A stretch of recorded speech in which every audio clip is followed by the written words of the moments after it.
Clara, you might want to wait for this introduction. We're talking about something you like. So the thought here is inspiring future generations. In 2023, Disney had an animated movie called Wish, and I guess I'll say spoiler alert because actually I'm using a recent movie for a change, not a 40-year-old book or movie, which if you haven't seen by now is a little late. This was only 2023. So if you don't want to know about the plot, don't listen, I guess. In this movie, the main character, her name is Asha. She has a grandfather whose name is Sabino, and during the running of the movie, he is turning 100. His lifelong wish that he gave up to King Magnifico, he's the villain of the story, his lifelong wish was to write and sing songs that would be an inspiration to the next generation. Because of the way that this story works with regard to Magnifico, he has magical powers, Sabino doesn't know what his wish had been. He's lived most of his life without knowing it until his granddaughter Asha reveals to him what he had always wanted. So after the obligatory adventures of the middle of the movie, Asha and her friends overthrow Magnifico and return the people's wishes to them. At which point, Sabino sets about trying to make his dream come true, even at 100 years old. It's not too late, he decides. What is it about a life that makes it stand out to future generations? Now, we've been working through Genesis, and we certainly know that Cain will always be remembered for what he did. That's one way through infamy that you can be remembered. But what about those who live righteously? Will they too leave a mark? We're going to see an example of that in our text this morning, beginning in verse 25 of chapter 4 of Genesis. It says, Adam made love to his wife again, and she gave birth to a son and named him Seth, saying, God has granted me another child in place of Abel, since Cain killed him. Seth also had a son, and he named him Enoch. The narrative of Genesis returns after last week's hiatus talking about the line of Cain. Now we are back with the ancestors of Abraham. From Adam to Abraham is the journey that we are in the midst of, and we're going to do that through Adam and Eve's third son, Seth. It also serves here as an explanation as to how God's redemptive purpose could be able to move forward. Because Cain killed Abel, what's God going to do now? The answer is that God will choose to work through the third son, now that the first has disqualified himself and killed the second. The theme of a disinherited first son will be repeated over and over again in Genesis. This is the first such example. Each time reminding us that the path to redemption is not by rank or by merit even, but God's grace in choosing. At that time, people began to call on the name of the Lord. This is an intriguing and honestly mysterious statement. Which people are we talking about? Genesis is in the end a story of covenantal grace, where God chooses to work through Noah, Abraham, Isaac, Jacob, and Joseph, to name some of the more prominent people. Are the people in question part of that line, from Adam to the 12 sons of Jacob? Or are the people that are calling on the name of the Lord outside of that line, like the priest Melchizedek, whom we will meet when we get to Abraham's story? Also, how did people know the name of the Lord? What did God do to reveal it to them? We know that natural revelation, the world that we live in, can tell all of humanity that there is indeed a God, but not the name of God. The stars and the wonders of creation are not going to tell you God's name, and they're not going to tell you what God specifically requires of us. So were there angelic messengers involved in this time period that Genesis doesn't tell us about? Did God send dreams and visions like he would later do with Daniel and Ezekiel and others? Were there prophets like Isaiah or Jeremiah in these generations? Genesis doesn't actually answer any of those questions. So we have no way to know what it was that interested the people in God, what made them seek him out, what God did to reach out to them. So what do we have here? What we have here is simply a small bit of hope that there is a way for humanity in these generations to connect with God.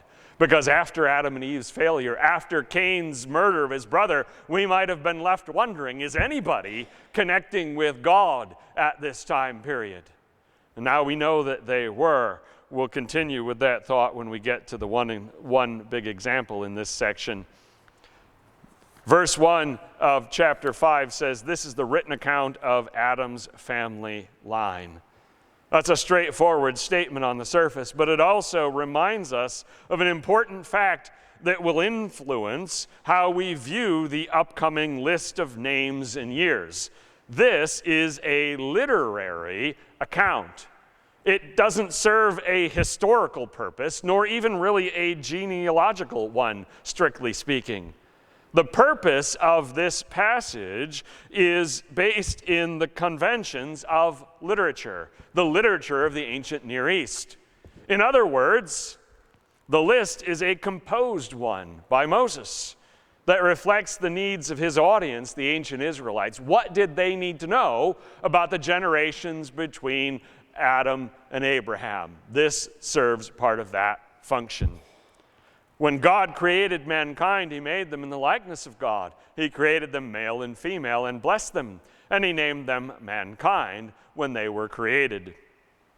This, of course, is a repetition of the information that we have from Genesis 1. That sounds very familiar. It's the same information. It's used here to set the stage for this account of Adam's line. It reminds the Israelites, and thus us, by extension, that while this is Adam's line, the ultimate father of us all is God. The ancestry, the human ancestry, traced back to Adam, but God was the one that created Adam. For God created all of us as well in his likeness by creating Adam and Eve in his likeness. Now we're at the heart of the story. We're going to spend a few minutes on this passage. When Adam had lived 130 years, he had a son in his own likeness, in his own image, and he named him Seth. After Seth was born, Adam lived 800 years and had other sons and daughters. Altogether, Adam lived a total of 930 years, and then he died. The reminder that God had made humanity in his own likeness was used back in the last two verses because Adam's son Seth here is described as being in his likeness. Now, it's not an exact parallel because God is spirit and created people of flesh and spirit, whereas human beings have children. We don't create them like God did ex nihilo from nothing, and God is still the one who supplies the spirit within each new child. But in a sense, we continue on God's creative work in our own way through our children. So that passage begins with that.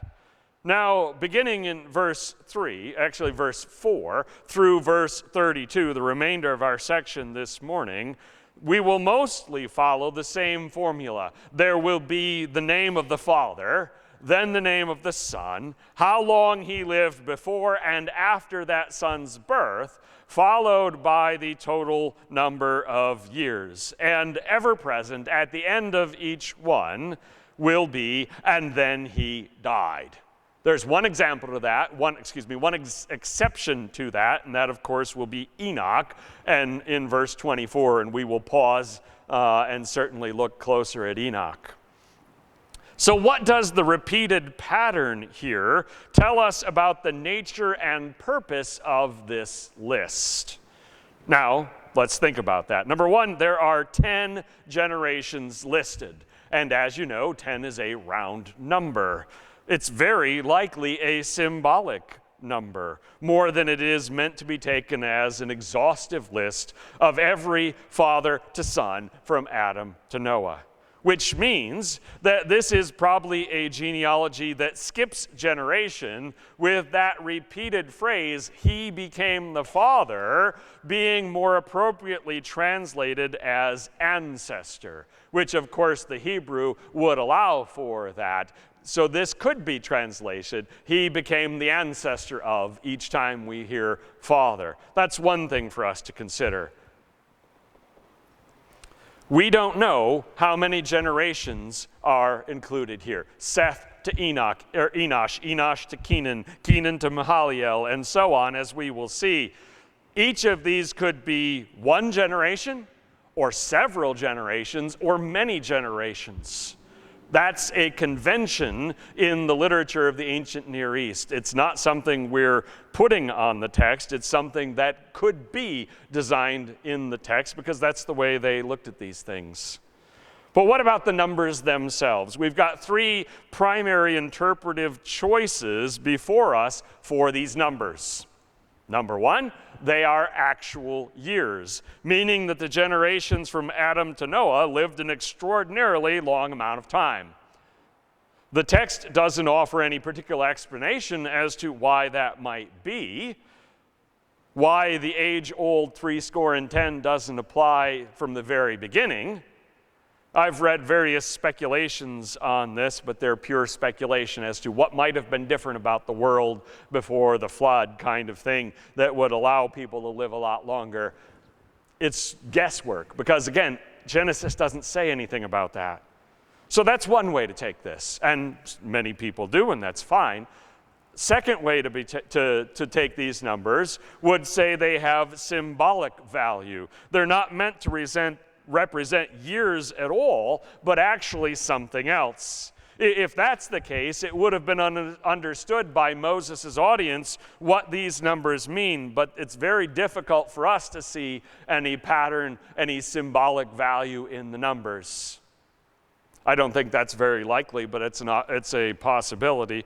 And then the third way of looking at this, which is what Walton does, is to say that these numbers are indeed real years, but they cover the entire gap between one generation that's listed and the next that is listed, with the symbolically chosen 10 men getting credit for all of the years and generations in their time period. In other words, he's not saying Adam lived 930 years.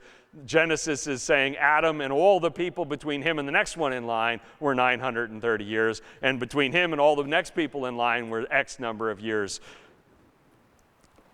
But our question in the end is not how we understand this passage today, but how the Israelites understood it about 3,500 years ago when it was first written down, when it was first given to them. So with that question in mind, because the author makes no attempt to explain or even make note of lives that at first glance are 10 times longer than usual, we at least must be open to the idea that the Israelites didn't understand this passage to be saying that Adam lived for literally 800 years.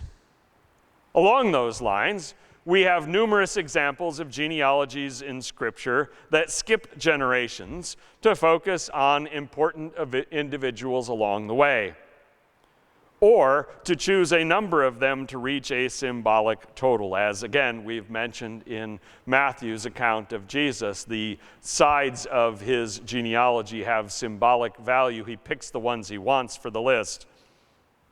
That's the sort of thing that happened in the ancient Near East and in the Hebrew Scriptures, which in the end makes it likely, but not certain, that the intention of Moses and the understanding of the ancient Israelites about this passage was not to tell us the exact number of years that transpired between Adam and the upcoming flood, nor was its purpose to list every generation that lived between here and there. Now, as we've discussed numerous times in Genesis thus far, and will do so again, no doubt, when we look at the flood over the next several messages, we don't have a need per se, to be dogmatic about our interpretation of Genesis.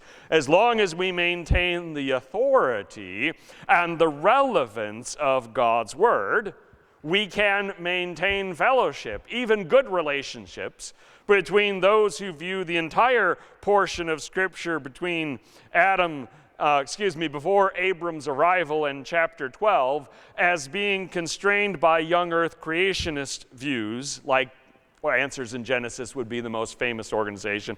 In other words, people who would see this entire first 11 chapters as reflecting a 6,000-year-old earth and no more. They can live in harmony as long as we are not dogmatic about our interpretation with those who see this account and say it fits with science. It fits with biology and astronomy and geology and archaeology and all of that. As long as, again, we maintain the authority and the relevance of God's Word. That can work even if God utilized evolution and billions of years to bring about these same events. I know that certainty and antagonism toward those who see things differently are prized commodities in our politics and our culture wars that we are living in every day. And that this win-at-all-costs attitude with those who disagree, treating them as enemies, has indeed spilled over into how we in the church treat each other on a host of issues. And Genesis is no different.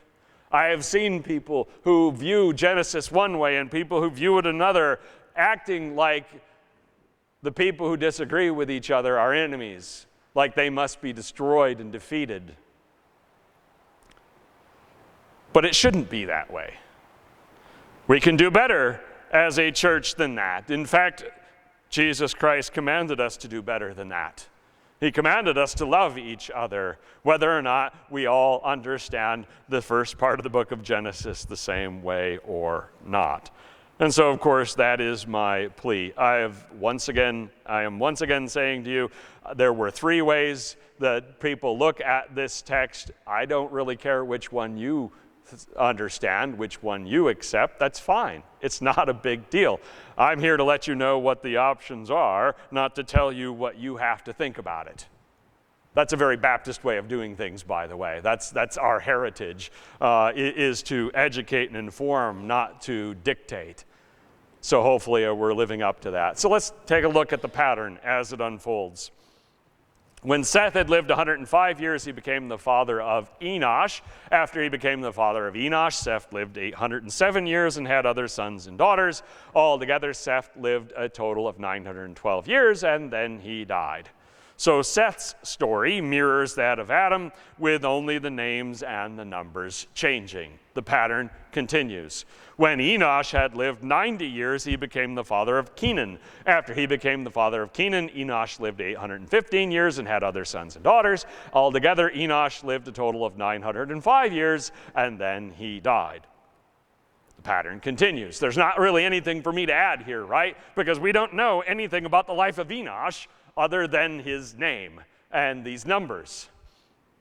When Kenan had lived 70 years, he became the father of Mahalalel. After he became the father of Mahalalel, Kenan lived 840 years and had other sons and daughters. Altogether, Kenan lived a total of 910 years, and then he died. And so we see it continue with Kenan. Thus far, we see no particular pattern, at least to my eye, in the numbers. They're not going up, they're not going down. There's not any particular reason to think that the numbers thus far, with Adam we had 130, 800, and 930. With Seth, 105, 807, 912. With Enoch, 90, 815, and 905. And with Kenan, 770, 840, and 910. There's not any numeric code in this. There's not symbolism in this, right? I hope that you're not marveled at the numeric symbolism there. If it's there, it doesn't jump out at us. When Mahalalel had lived 65 years, he became the father of Jared. After he became the father of Jared, Mahalalel lived 830 years and had other sons and daughters. Altogether, Mahalalel lived a total of 895 years, and then he died. It continues with the next generation. One more before we get to the actual difference. When Jared had lived 162 years, he became the father of Enoch. After he became the father of Enoch, Jared lived 800 years and had other sons and daughters. Altogether, Jared lived a total of 962 years, and then he died. And here we get the break from the pattern. When Enoch had lived 65 years, he became the father of Methuselah. After he became the father of Methuselah, Enoch walked faithfully with God 300 years and had other sons and daughters. Altogether, Enoch lived a total of 365 years. The pattern finally halts with this added phrase: Enoch walked faithfully with God 300 years. Something's different, in a good way, about Enoch. We can't compare him with the others in this, aside from Adam, who we know a lot about Adam at the beginning, and Noah. We know a lot about Noah at the end, because we know nothing about them other than their names. And this is all we have to go on for Enoch. We read in worship this morning Jude and Hebrews, the other two references to Enoch, but that's not a lot of information. Enoch somehow was a man with a noteworthy relationship with God. We're not told how or why this came to be. We're just told that it was. Others will share this trait in generations to come. They will be noted for how deep their relationship with God was, whether that's Noah or Abraham or Joseph or later on Moses, Ruth, David, etc., etc. Men and women whose lives were noteworthy for how deep their relationship was with God. Here, our information being limited, we can say that what Enoch had was possible. It was possible, by the grace of God, of course, to connect to God prior to the establishment of the covenant with Abraham. That's an important thing for us to know. We don't know how he learned about God or exactly how his life was worthy of this term that he walked with God. That's very high praise. But that's what Enoch managed to do. Hebrews 11 assures us that it must have been through faith, for only faith is capable of pleasing God. So one way or another, through faith, Enoch walked with God in a way that stands out from the generations before him and the generations after him. He made an impact. He made a difference. What this does do then, with the limited information that we have, is offer a glimpse at hope. And we're going to need to hold on to that hope as we look over the next several weeks at Noah's story. Because humanity as a whole, beginning in chapter 6, is not in a good place. It is a rough couple of chapters. For the most part, humanity seems to be entirely estranged from God, except for Noah and his family. But this reminds us that there were exceptions in earlier generations too, men like Enoch. And that gives us some encouragement and some hope when we start to think, who else? When we start to say, like Elijah, no one else is serving God. We're all alone. Who is with us? God says, relax, man. I've got my people. He did in Enoch's day as well. Enoch walked faithfully with God. Then he was no more because God took him away. The second break in our pattern is this. Enoch's story doesn't end with, and then he died like everybody else. Like Elijah, many years later, God will choose to spare Enoch from death, in acknowledgement of just how faithful his relationship was. As far as we know, this blessing from God is exceedingly rare. We have two examples. The other 9 men in this list, Adam on through Noah, all have their story end with, and then he died. As does the story for, as far as we know, everyone we've ever met. Our tale will end, our time here will end with, and then he died, or then she died. Enoch was different. When Methuselah had lived 187 years, he became the father of Lamech. After he became the father of Lamech, Methuselah lived 782 years and had other sons and daughters. Altogether, Methuselah lived a total of 969 years, and then he died. So Methuselah's 969 years, again, no matter which way we take them, are the longest on this list. No particular explanation is given as to why he might have that distinction. When Lamech had lived 182 years, he had a son. He named him Noah and said, "He will comfort us in the labor and painful toil of our hands caused by the ground the Lord has cursed." The pattern is broken one more time with Lamech's rationale for naming his son Noah, which sounds like the Hebrew word for comfort. We learn that if this is the 10th generation after Adam, which it might be, or if these 10 men represent dozens of generations, who knows how many, which it might be, either way, in Lamech's day, the story of Adam and Eve has been passed down from generation to generation. We know this because he remains aware that his labor and his toil are not natural states, but instead a sign of God's displeasure at his ancestors' disobedience. So we also have a little bit of hope here that the knowledge of one generation to the next is being passed down, of course, through oral tradition. Not through the written word, that will come later, but from father to son, from generation to generation, the truth about God and Adam and Eve's story has been passed down. After Noah was born, Lamech lived 595 years and had other sons and daughters. Altogether, Lamech lived a total of 777 years, and then he died.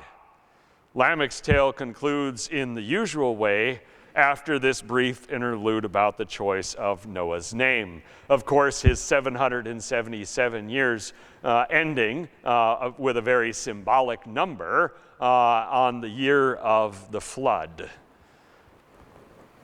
After Noah was 500 years old, he became the father of Shem, Ham, and Japheth. We've arrived at the end of the list.